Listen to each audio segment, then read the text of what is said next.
ഞാൻ കരുതിയത് ഒട്ടകത്തിന്റെ പുറത്തുള്ള സവാരി ബോറായിരിക്കുമെന്നാ, പക്ഷെ ഇത് റോളർ കോസ്റ്ററിനേക്കാളും വളരെ രസമുണ്ട്. കൊള്ളാം, എന്തായാലും അടിപൊളിയായിട്ടുണ്ട് കൂട്ടുകാരെ.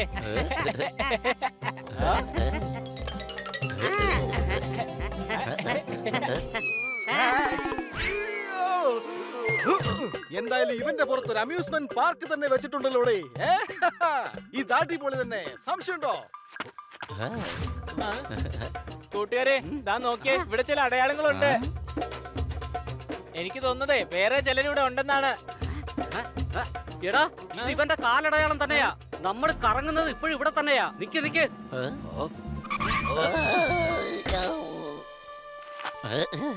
അടിപൊളിയായിട്ടുണ്ട്. പക്ഷെ എന്റെ പുറത്ത് കുറച്ച് മുള്ളു കുത്തിയിട്ടുണ്ട്. എന്താ പറഞ്ഞത്? ഇതെന്തായാലും തീരുന്നില്ലല്ലോ. എന്റെ അടുത്ത് നീ മുള്ളെന്ന് പറയുന്നല്ലേ? എടാ, എന്റെ പേര് ജാൻസിന്ന.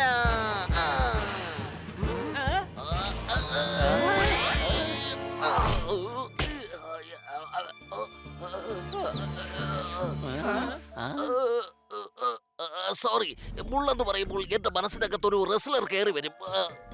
ശരി, ഇനി ഞങ്ങൾ അങ്ങനെ പറയില്ല, ഇങ്ങനെ പറയാം. മുതലാളി മുതലാളി എന്ന പേര് മാത്രം വേണ്ട. അയാൾക്ക് വേണ്ടി ഞാൻ രാജസ്ഥാനില് പല വർഷങ്ങളായിട്ട് അയാൾക്ക് വേണ്ടി പണിയെടുത്തുകൊണ്ടിരിക്കുക. പക്ഷെ ഇതുവരേക്കും എനിക്ക് വിശ്രമിക്കാൻ സമയം കിട്ടിയിട്ടില്ല. അതുകൊണ്ടാ മുള്ളെന്ന് പറയുമ്പോൾ ഞാൻ പെട്ടെന്ന് റെസ്ലർ ആയി പോകുന്നത്. ഓ, നിന്റെ ബൈസെപ്സ് കണ്ടപ്പോഴേ എനിക്ക് അപ്പോഴേ തോന്നി നീ വലിയൊരു റെസ്ലർ ആയിരിക്കുമെന്ന്.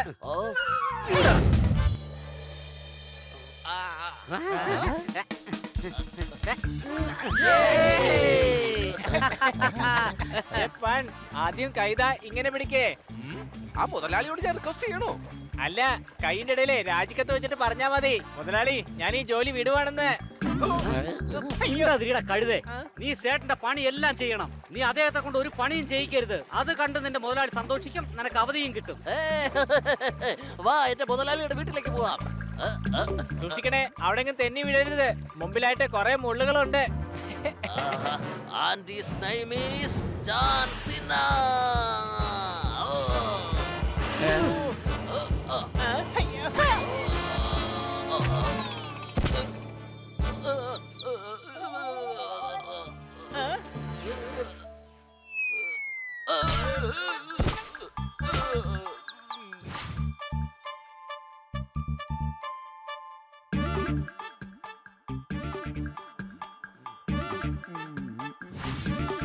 ഇതെങ്ങോട്ടായി പോയത്?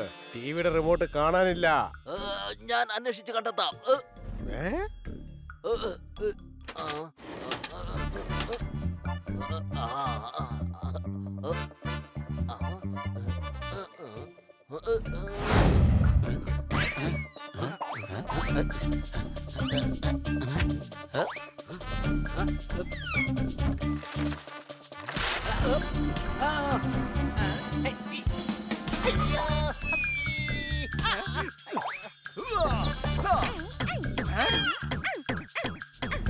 അത് ശരി, കാലം എത്ര കഴിഞ്ഞാലും ശരി നിന്റെയൊക്കെ മോഷണം നിർത്തില്ല അല്ലേടേ. റിമോട്ടിങ് ഇതാ.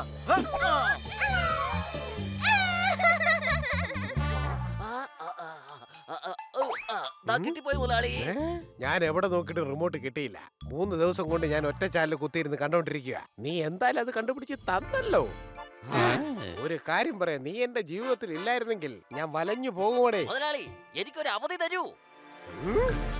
നിനക്കെങ്ങാണ് ഞാൻ അവധി തന്നു കഴിഞ്ഞാൽ വലിയ പ്രശ്നത്തിലാകുമല്ലോ. അതുകൊണ്ട് ഞാൻ തീരുമാനിച്ചിരിക്കുക, നിനക്ക് ഞാൻ അവധി തരാൻ പാടില്ല. നീ എപ്പോഴും എന്റെ അടുത്ത് തന്നെ ഉണ്ടാവണം. ദേ നോക്ക്, നിന്റെ മുതലാളി നിനക്ക് ഇപ്പൊ പണി തന്നു കഴിഞ്ഞാ നീ ശരിക്ക് ചെയ്യാതെ തല കുത്തനാ ചെയ്യണം. അപ്പൊ അയാൾക്ക് ബോധ്യമാകും നിനക്ക് വിശ്രമം വേണമെന്ന്. അപ്പൊ നിനക്ക് അവധി കിട്ടുകയും ചെയ്യും. ഒരു ഒട്ടകത്തിന് വേണ്ടിട്ടേ ഇത്രയും നല്ലൊരു ഐഡിയ വേറെ ആരും പറഞ്ഞു തരില്ല. എന്തായാലും നിന്നെ കണ്ടത് വളരെ നന്നായി. എന്റെ കാറൊന്ന് വേഗം വൃത്തിയാക്ക. തലകുത്തനെ, തലകുത്തനെ.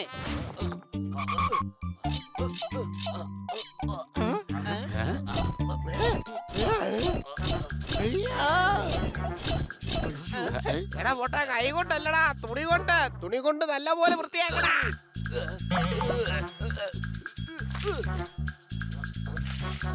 അയ്യോ, വൃത്തിയുള്ള വെള്ളത്തിലടാ കഴുകേണ്ടത്. ഈ വെള്ളത്തിലല്ലടാ കഴുതേ.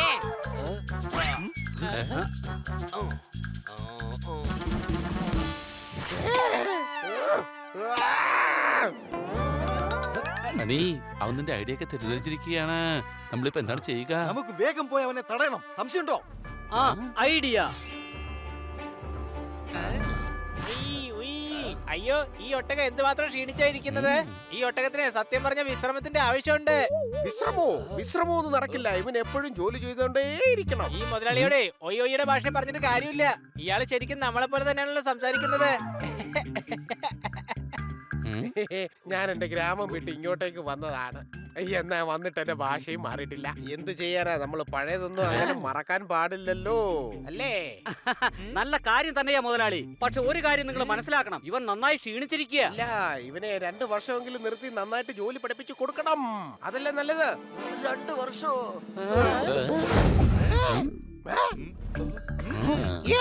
നിങ്ങൾ എല്ലാരും കൂടി എന്നെ തട്ടിക്കളയാൻ വന്നതാണോ? അങ്ങനെയാണെങ്കിൽ ഞാൻ ഈ വീട് തന്നെ വിട്ടു പോയേക്കാം. ഞാനുള്ള പോലെ എന്റെ മുതലാളിയുടെ പുറത്ത് ആർക്കും കൈവയ്ക്കാൻ കഴിയില്ല.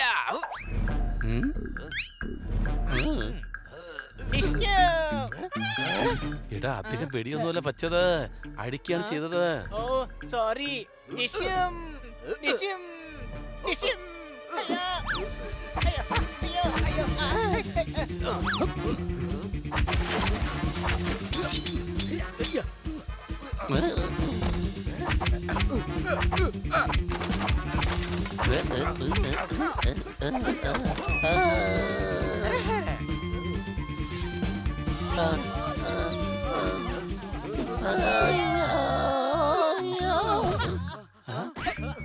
നീ എന്നെ രക്ഷിച്ചിരിക്കുകയാണ്. ഞാൻ നിനക്ക് എന്ത് സഹായമാണ് ചെയ്യേണ്ടത്? എനിക്ക് അവധി വേണം. അത് മാത്രം പറ്റില്ല. അത് മാത്രം തരാൻ എനിക്ക് കഴിയില്ല. അവധിയോ? ആഹാ, ഇവൻ അവധി എടുത്തു പോയാൽ എന്റെ പണികളെല്ലാം പാളും. മനസ്സിലായോ നിങ്ങൾക്ക്? ഞാൻ ഇവനെ എവിടേക്കും വിടില്ല. ഇനി മുതൽ സണ്ണൻ ഇവന് ഡബിൾ ഷിഫ്റ്റ് ആണ് കൊടുക്കാൻ പോകുന്നത്. മതിയാക്ക്. അവധിയുടെ പ്ലാനിങ് ക്യാൻസൽ. ഞങ്ങൾ ഇവനെ കൊണ്ടുപോവുകയാ. വാടാ പോകാം. അത്ര പെട്ടെന്നൊന്നും കൊണ്ടുപോകാൻ പറ്റില്ല. നിങ്ങൾക്ക് ഞാൻ ആരാന്ന് കാണിച്ചു തരാം. ഇവന്മാരെ നന്നായിട്ടൊന്ന് പെരുമാറിയിട്ട് ആ ഓട്ടോ തന്നെ ഇങ്ങ് കൊണ്ടുപോവാ.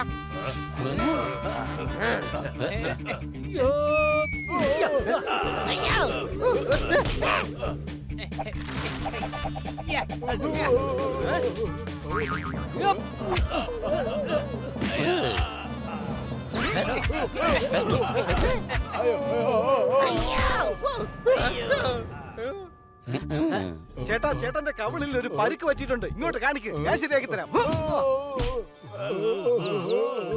മര്യാദക്ക് എന്റെ കൂടെ വാ. ഇല്ല, ഇവൻ എന്തായാലും തന്റെ കൂടെ വരില്ല. എടാ, ഇത് എന്റെ ഒട്ടകമാണ്. അപ്പൊ എന്റെ കൂടെ ഇല്ലടാ വരത്തുള്ളൂ. നിങ്ങളുടെ ഒട്ടകത്തിന് ഇപ്പോൾ അവധി കൊടുക്കാൻ പോവുകയാണ്.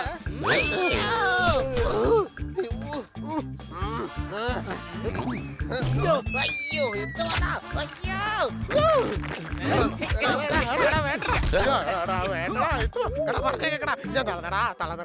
അയ്യോ, ഐ നീഡ് എ ബ്രേക്ക്. അപ്പോഴേക്ക് തളർന്നോ?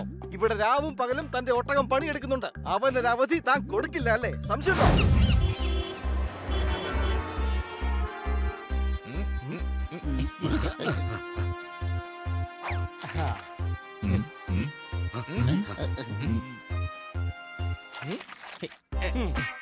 ഹണി ബണി ഡ്രൈവിംഗ് സ്കൂൾ, അങ്ങനെ പുതിയ ബിസിനസ് തുടങ്ങി. ഞാൻ ഡ്രൈവിംഗ് സ്കൂളിന്റെ ടാഗ് ലൈനും ആലോചിച്ച് വെച്ചിട്ടുണ്ട്. ഹൃദയമിടിപ്പിന്റെ ശബ്ദമാണ് ബം ബം, കാർ ഓടിച്ച് പഠിക്കാം പാം പാം. എന്തായാലും ഒരു സെൽഫി എടുത്തേക്കാം. വാ, നമുക്ക് എല്ലാവർക്കും സെൽഫി എടുക്കാം. നിങ്ങളുടെ കൂടെ അല്ല, കാറിന്റെ കൂടെയാ. നിന്റെ വല്യളിനല്ല കാർ ഓടിക്കാൻ പഠിപ്പിക്കാൻ പോകുന്നത്. അപ്പൊ പിന്നെ ഈ കാർ നാളെ എങ്ങാനും കണ്ടില്ലെങ്കിലോ? നീ എത്രയൊക്കെ കുറ്റം പറഞ്ഞാലും കുഴപ്പമില്ല.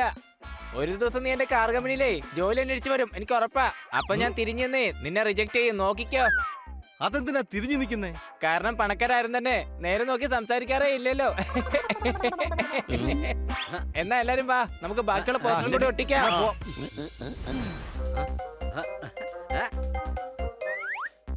ഐഡിയ. കൂട്ടുകാരെ, ഞാൻ ഇപ്പൊ തന്നെ വരാം.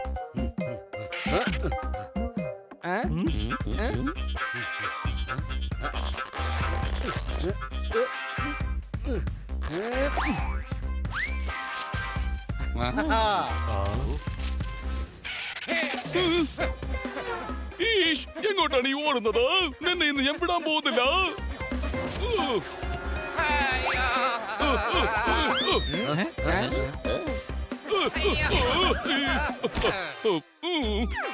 താങ്ക് യു കുട്ടികളെ, നിങ്ങൾ കാരണം ഇന്ന് വേറൊരു കളി എനിക്ക് പിടിക്കാൻ കഴിഞ്ഞു.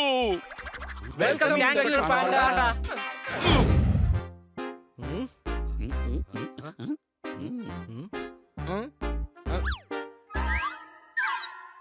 ഇവിടെ ഒരു കസേര പോലും ഇല്ലല്ലോ. ഞാൻ പോയി എനിക്ക് വേണ്ടിട്ട് ഒരു കസേര എടുത്തോണ്ട് വരാം.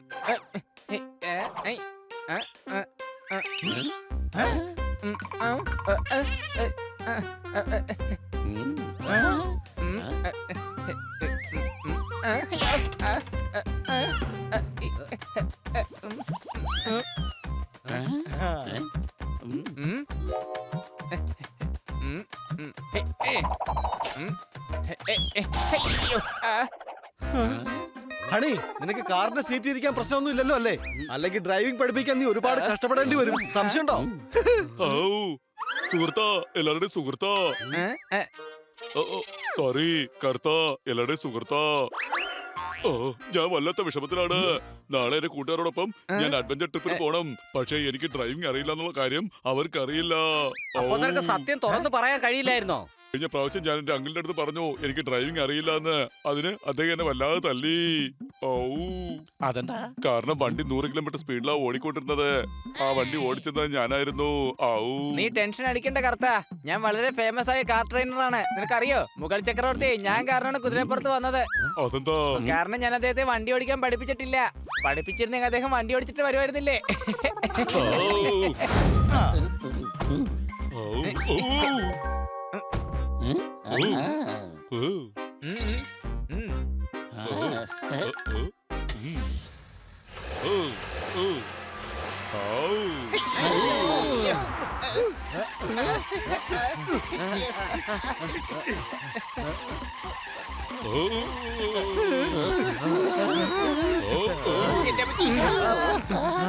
കർത്താ, ബ്രേക്ക് പിടിക്കേ, ബ്രേക്ക്. എന്റെ കൈ കൊണ്ട് ഞാൻ സ്റ്റിയറിംഗ് പിടിച്ചിരിക്കല്ലേ, താഴെയുള്ള ബ്രേക്ക് എങ്ങനെയാണ് പിടിക്കുക?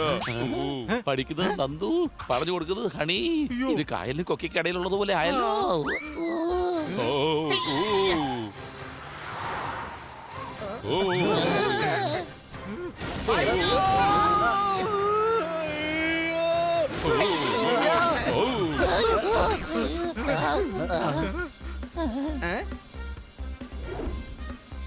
നന്ദു, നമ്മൾ തിരിയുമ്പോ അടുത്തുള്ളവർക്ക് ഇൻഡിക്കേറ്റർ കൊടുക്കണം.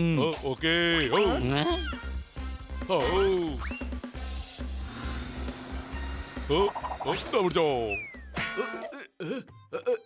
ഇന്ന് ഇൻഡിക്കേറ്റർ കിട്ടി, നാളെ ഹെഡ്ലൈറ്റ് കിട്ടും, അവ മറ്റൊന്ന് സ്റ്റിയറിംഗും വരും. അപ്പൊ എനിക്ക് പുതിയ കാർ ഉണ്ടാക്കാൻ അധികം നാള് വേണ്ടി വരില്ല. ഞാൻ ഇൻഡിക്കേറ്റർ കൊടുത്തു. എത്ര പെട്ടെന്നാണ് ഞാൻ വണ്ടി പഠിച്ചത്. എടാ കർത്താ, സ്റ്റുഡൻസ് ആയി കഴിഞ്ഞാൽ വളരെ പതുക്കെ വേണം വണ്ടി ഓടിക്കാൻ. ഓക്കേ.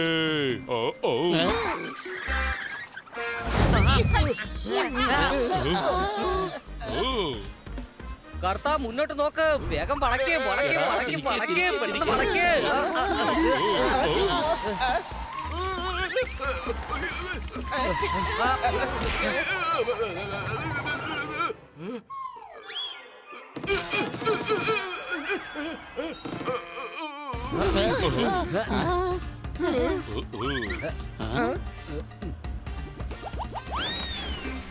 എന്റെ കർത്താ, നീ ഇത് എങ്ങോട്ടേക്കാ കൊണ്ടുപോകുന്നേ?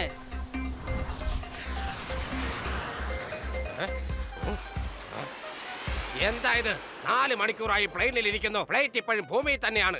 എന്ത് എയർലൈൻസ് ആണിത്?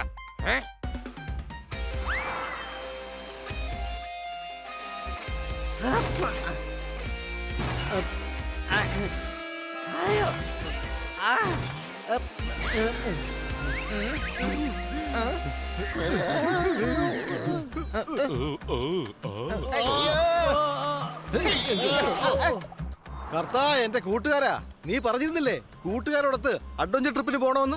നീ പറഞ്ഞ ആ കൂട്ടുകാരെ ഞങ്ങളെങ്ങാനും ആണോടാ?